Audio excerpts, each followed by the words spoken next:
All right, so picture this. It's 1945.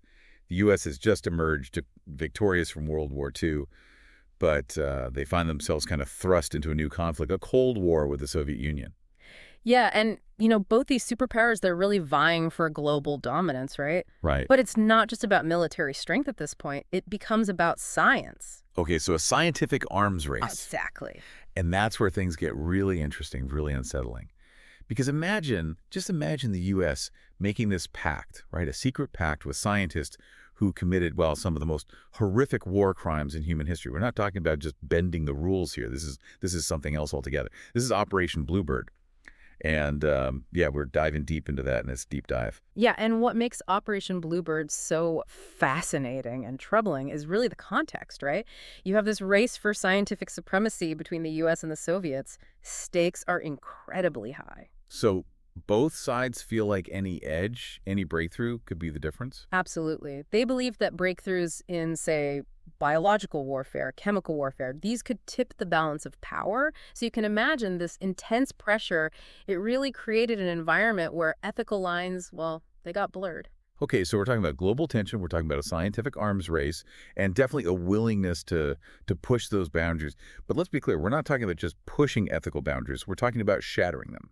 Because at the heart of this operation, there's a name, and it's a name that's, well, it's synonymous with just unspeakable atrocities. Unit 731. Yeah, and Unit 731, that wasn't just some research facility. It was a nightmare factory. Under this guy, Shiro Ishii, this Japanese biological and chemical warfare unit, they conducted these experiments on humans, and the things they did are just, they defy comprehension. Give us some specifics. What kind of experiments are we talking about? We're talking about vivisections, germ warfare tests. They were deliberately infecting people with deadly diseases. I mean, it was horrific. It's hard to even imagine. It's like something out of a horror film, but this was real. This was happening.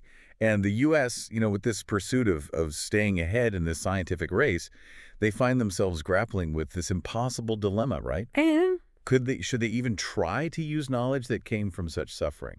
yeah, and the historical records actually show that the U.S. government was really divided on how to handle this whole moral minefield. I bet. Some argued that the knowledge that these Unit 731 scientists had, however they got it, could be, well, it could be vital. National security, maybe even saving lives, right, if there was a biological attack. Sure. But others, they were horrified, absolutely horrified by the idea of working with these war criminals. They believed that justice had to be served no matter what. So you have these competing voices, these intense debates within the U.S. government. On one hand, this very real fear of a biological attack and the potential, at least, that this knowledge, this horrific knowledge, could help prevent it. And then on the other hand, this moral imperative, this need to hold people accountable for such unspeakable acts, that's a stark choice. It really is. And it's a choice with no easy answers. And that's where Operation Bluebird, it gets even more, I don't know, I guess you could say complex. Because it wasn't just about getting their hands on the data, the scientific data. Okay. It was about securing the minds that produced it. So the U.S. wasn't content with just the research. They wanted the scientists, the people who carried out these horrific experiments. But why go that far? Well, they believed, the U.S. did, that these scientists with their, firsthand experience, they had this unique understanding of biological and chemical warfare. Okay. They were a valuable asset, at least that's how the U.S. saw it, in this Cold War intelligence game. So essentially what you're saying is, in the name of national security, the U.S. decided they offered immunity Yeah. to these key figures from Unit 731, including Shiro Ishii. The ringleader himself. Get ahead of it. In exchange for their cooperation. So a trade, basically justice for knowledge. I mean, how do we even begin to unpack that? It's really tough. And it's a decision that, it's still debated today. Historians, ethicists, they go back and forth on it. Some say it was a necessary evil, a pragmatic choice, right, in the face of a potential threat. But others, they see it as this huge moral misstep. A betrayal, really, of the victims of Unit 731. All right. And I think a stain on America's moral conscience. Yeah. And it's easy to look back now and judge, but imagine, right? Imagine being in that room, in the shoes of those decision makers, the weight of the world on your shoulders, this fear of, this devastating biological attack, and the possibility, the very real possibility, that these scientists, as monstrous as their actions were, that they might hold the key to preventing something like that. It's a lot to grapple with. It is. You're talking about a moral tightrope walk, terrifying consequences no matter what you choose. And I think that's what makes Operation Bluebird so fascinating, so disturbing. It forces us to really confront these impossible dilemmas. Absolutely. And it wasn't just Ishii, right? Yeah. There was another figure, a Japanese scientist, Hideo Noguchi, and he further complicates this whole narrative. He was involved with Unit 731, but he was also known for his work on vaccines, infectious diseases. I mean, it's how do we reconcile those two things? Yeah, Noguchi's a really interesting case because he kind of challenges our instinct to just put people in these neat little boxes, you know? Good or evil? Exactly. Here's a guy who made these significant contributions to medical science, saved countless lives with his research, yellow fever, syphilis. Yeah, groundbreaking stuff. But he's also connected to Unit 731, a group that was, well, we know what they did. Right. It's almost this reminder that people are complicated, even these brilliant minds, right? Capable of great good. But they can also be drawn into these dark chapters, especially during times of war, national crisis, you know. Yeah, and it makes you wonder what would cause someone like that to get involved with something like that. Right. What choices were they facing? What pressures were they under?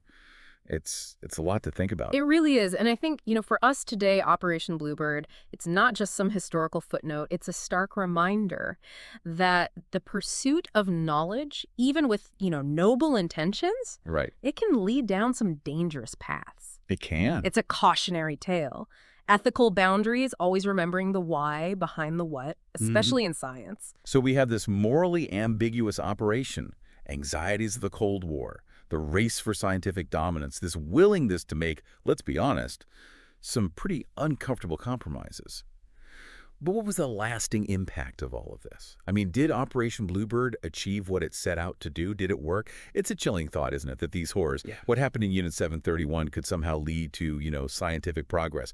So did it work? Did Operation Bluebird, with all its moral compromises, did it actually lead to any real advancements? That's the question, isn't it? And the answer, well, it's not a simple yes or no. It's complicated. See, the knowledge gained from Unit 731's experiments, horrific as they were, it did make its way into U.S. biodefense programs.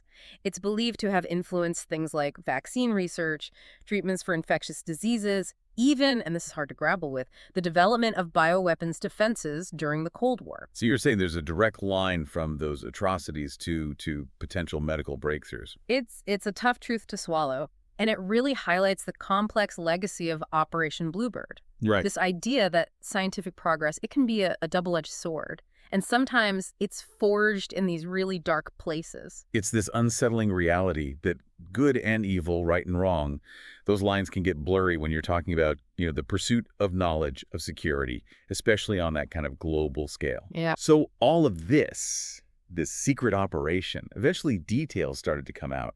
And I imagine the world wasn't too thrilled about it. Oh, absolutely not. As more information about Operation Bluebird came to light, there was a huge wave of outrage, both in the U.S. and internationally. People were, well, they were horrified. The idea that their government had collaborated with war criminals essentially let them off the hook for some of the most unimaginable crimes. It was a lot to process. And rightfully so, right? I mean, to think that compromise is even on the table in that situation, it feels like a betrayal. It really does. And it sparked all these debates, government transparency, scientific ethics, what's the price of national security. It forced a reckoning, I think, with a part of U.S. history that, well, a lot of people would rather forget. But we can't forget, can we? Operation Bluebird, with all its moral complexities, the uncomfortable truths that it forces us to confront, it's a reminder, I think a stark reminder, of the choices we face even today. Absolutely.